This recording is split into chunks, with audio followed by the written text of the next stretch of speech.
Assalamualaikum warahmatullahi wabarakatuh. Di sini saya akan menjelaskan tentang jawaban saya, yaitu di UTS Matematika Distrik.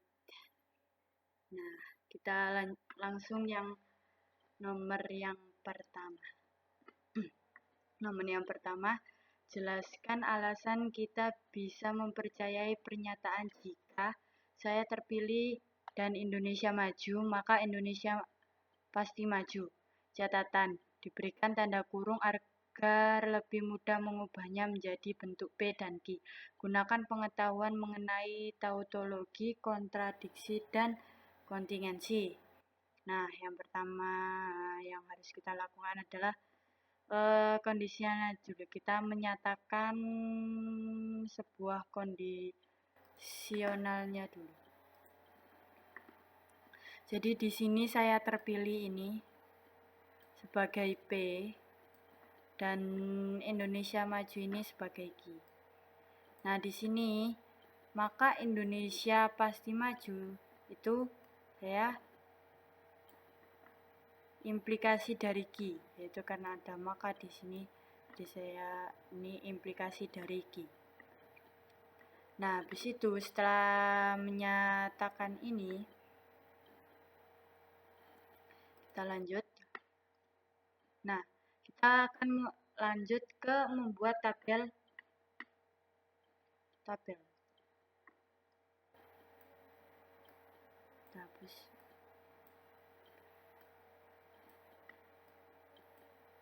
Nah, lanjut kita membuat tabel. Nah, jadi saya terpilih dan Indonesia maju, maka Indonesia pasti maju. Itu sama dengan seperti ini. P dan Q implikasi dari Q. Nah, di sini pertama-tama yang harus kita lakukan yaitu menghitungkan P dahulu. P-nya ini apa dahulu, yaitu di sini pertama kali P. Yang ke satu kita P dahulu. True, false. Yang kedua kita lanjut ke true, false. Q-nya true, false. Yang ketiga P dan Q. Ketika P dan Q bersatu yaitu true jadinya true, terus true false jadinya false, false true jadinya false jadinya false. Yang ketiga ya, ini tadi juga yang kedua kita barengan ya, soalnya sama kan ya Q. Terus habis itu yang keempat ini, nah jadi ini terus kan dinegasikan sama Q. Nah ini dinegasikan dengan Q, berarti ini sama ini. True hasilnya true, negasi, implikasi. Maaf Pak, implikasi. Terus habis itu false hasilnya true, false true hasilnya true, false hasilnya true. Hasilnya true semua. Langsung kita lanjut. Terus apa hubungannya dengan soal yang tadi? Ini kan belum menjawab. Nah, ini jawaban dari soal tadi. Nah, dari tabel tadi ya di atas bisa kita ambil kesimpulan alasan mengapa kita bisa mempercayai pernyataan jika saya terpilih dan Indonesia maju, maka Indonesia pasti maju itu karena bentuk pernyataan tersebut. Jadi bentuk pernyataan tadi itu merupakan bentuk tautologi. Nah, bentuk tautologi itu apa sih? Nah, bentuk tautologi itu proporsi majemuk yang selalu bernilai benar. Nah, tadi kan hasilnya yang keempat kan true semua kan, hasilnya benar semua. Nah, untuk itu ada semua kemungkinan nilainya itu benar.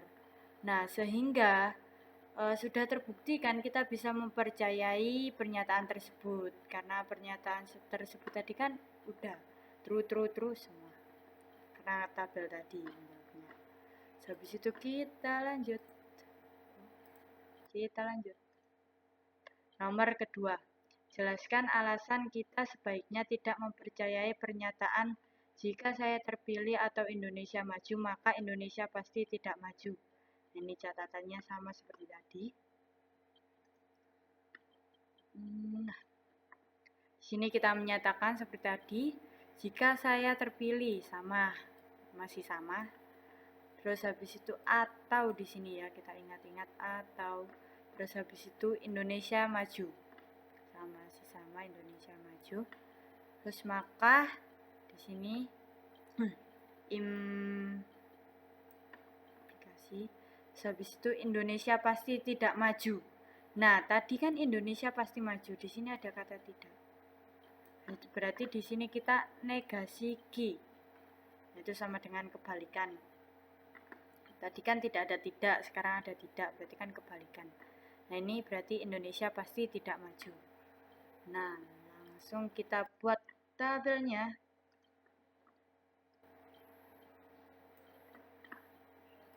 Nah, tabelnya di sini. Atau kan ini tadi, kita ingat-ingat. P-nya sama seperti tadi, kita langkah pertama, P-nya true to false. Langkah kedua, Q-nya true false. Yang langkah ketiga, nah ini negasi Q. Negasi Q itu berarti kebalikan dari Q. Ini true, ini false, ini false, ini true, ini false, dan ini true.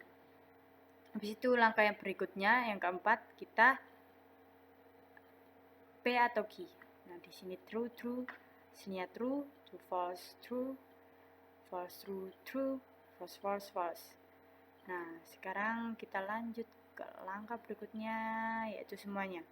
Di sini P atau Q implikasi dari negasi Q. Ini implikasi dari negasi Q. Nah, langsung true, negasi dari true, false, hasil negasinya false. Habis itu true, false, true. Nah, kita perhatikan ya jawabannya di sini, jawaban akhirnya. Di sini ada false, true. Oke. Nah, langsung di sini dari tabel di atas kita bisa ambil kesimpulan ya. Alasan mengapa kita tidak bisa mempercayai pernyataan jika saya terpilih atau Indonesia maju, maka Indonesia pasti tidak maju. Nah, itu karena bentuk pernyataan tersebut merupakan bentuk pernyataan kontingensi. Bagaimana bisa kita ngomong ini kok bentuknya kontingensi? Nah, nih dibaca.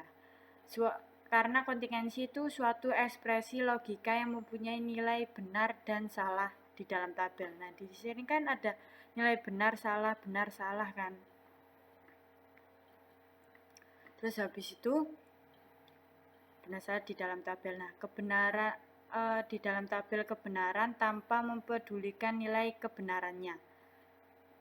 Sehingga sudah terbukti kita tidak bisa mempercayai pernyataan tersebut.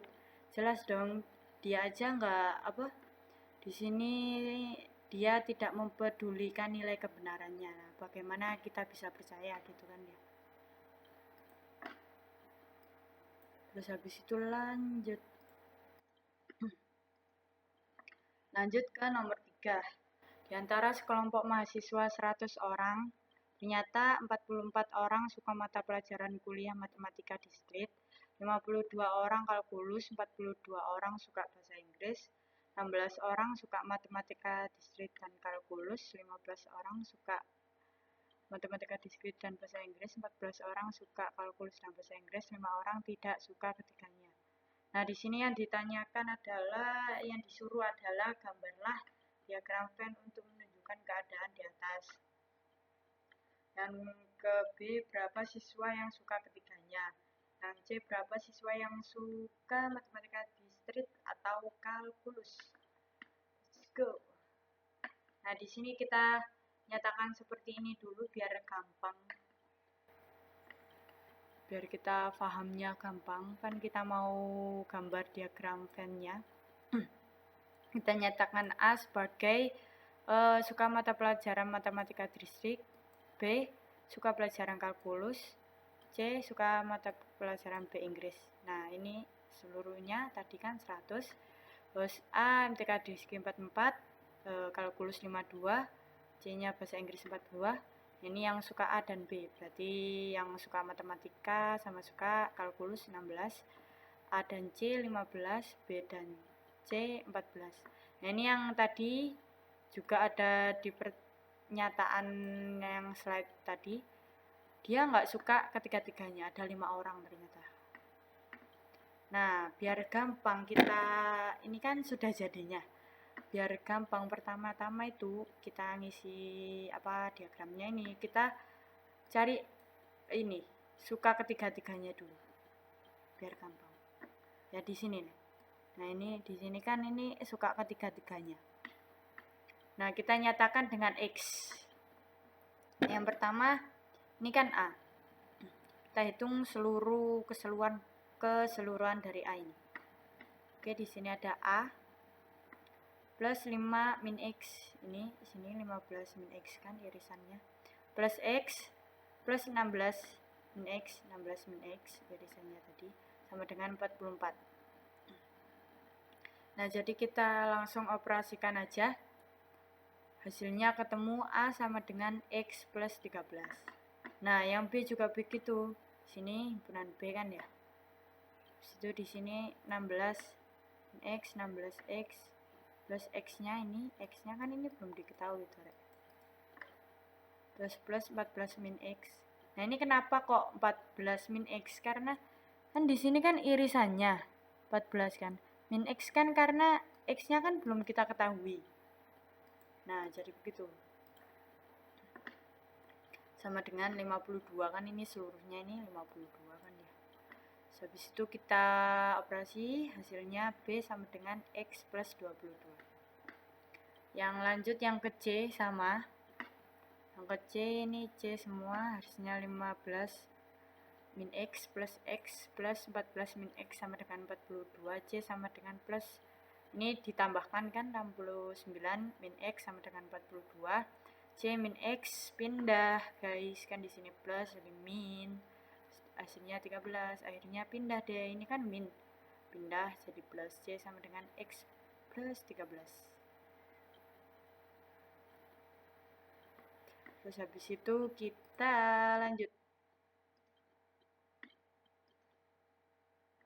Nah, selanjutnya kita hitung semuanya untuk mencari nilai X-nya ya. A plus B plus C plus 45 min 2X ini dari mana? Nah, ini tuh dari semuanya ini dulu, Rek. 12 apa nih? Dan tadi 15, 16, 14. Nah, ini kan dijumlahkan. Hasilnya nanti 45. Terus habis itu ini X-nya kan ada 3, terus dikurangi 1.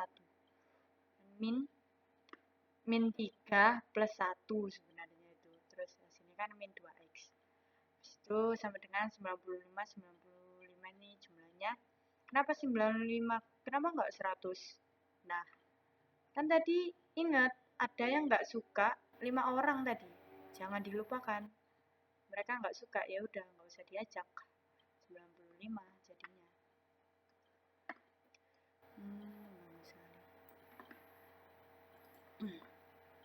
Terus habis itu kita hitung 45 min 2X sama dengan 95. X akhirnya ketemu 93 sama dengan 95. X sama dengan 95 min 93, hasilnya 2.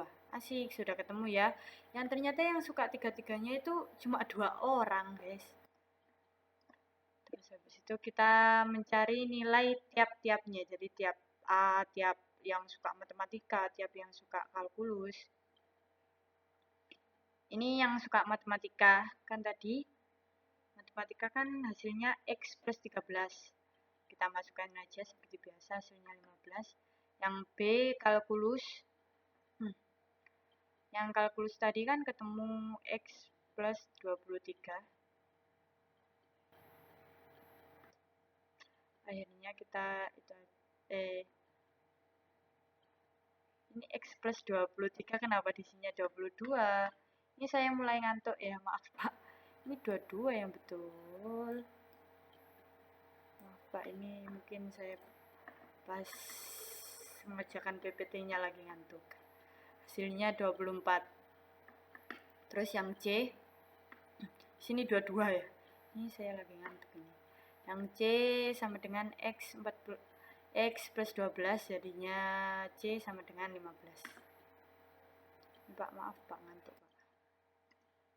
Terus habis itu kita mencari irisannya. Irisannya ya ini ya irisan 15 X min X sama dengan 15 min 2 sama dengan 13. Terus habis itu 16 min X sama dengan 16 min 2 14. Terus 14 min X sama dengan 14 min 2 sama dengan 12. Nah, begitu irisannya. Habis itu kita lanjut ke soal yang berikutnya. Nah, yang B tadi kan yang dicari yang suka ketiga-tiganya. Tadi kita ini kan ngitung tadi hasilnya. Nomor 2 deh. Ini yang C itu nanya yang suka matematika distrik atau kalkulus kan. Nah, matematika distrik ketemu deh 15 tadi, terus habis ini ketemu 15, terus kalkulus ketemu 24, tinggal kita tambahkan hasilnya 39. Nah, lanjut. Oke, kita baca. Bentuklah fungsi boolean dalam bentuk SOP dan POS dari soal 01 dan 02. Pilih salah satu. Catatan, anggaplah pernyataan P dan Q sebagai variabel X dan Y. Gunakan tabel kebenaran untuk mempermudah membentuknya. Oke. Seperti katanya tadi, kita menggunakan tabel kebenaran untuk mempermudah mengerjakannya. Nah, ini kan aslinya tadi P, di sini aslinya Q. Nah, ini terus hasilnya kan SOP. Nah, SOP ini itu dia itu memprioritaskan kali. Nah, kalau POS dia itu memprioritaskan hasil tambah ini. Nah, ini hasil tambah dia kali. Nah, bagaimana kita bisa mengerti mana yang SOP, mana yang POS? Nah, dengan cek nilai 1. Kalau dia hasilnya 1 begini, itu berarti dia SOP. Nah, kalau POS itu cek nilai 0. Berarti nilai 0 begini. Nah, berarti dia itu POS. Oke, kita cari sekarang yang nilainya 1. Nih, 0, 0. Terus yang nilainya 1 lagi. Oh, ini ada 1 lagi. Di 1, 0. Menyatakan begini. Terus habis itu ini yang POS. Ini 0, 0, 1. Oke. Sini ada 0, 1, 1. Nah, ini hasilnya. Dan untuk yang ini hasilnya. Hasilnya begitu. Terus habis itu udah. Habis itu kita ke yang lain. Nah, di sini ada pertanyaan lagi.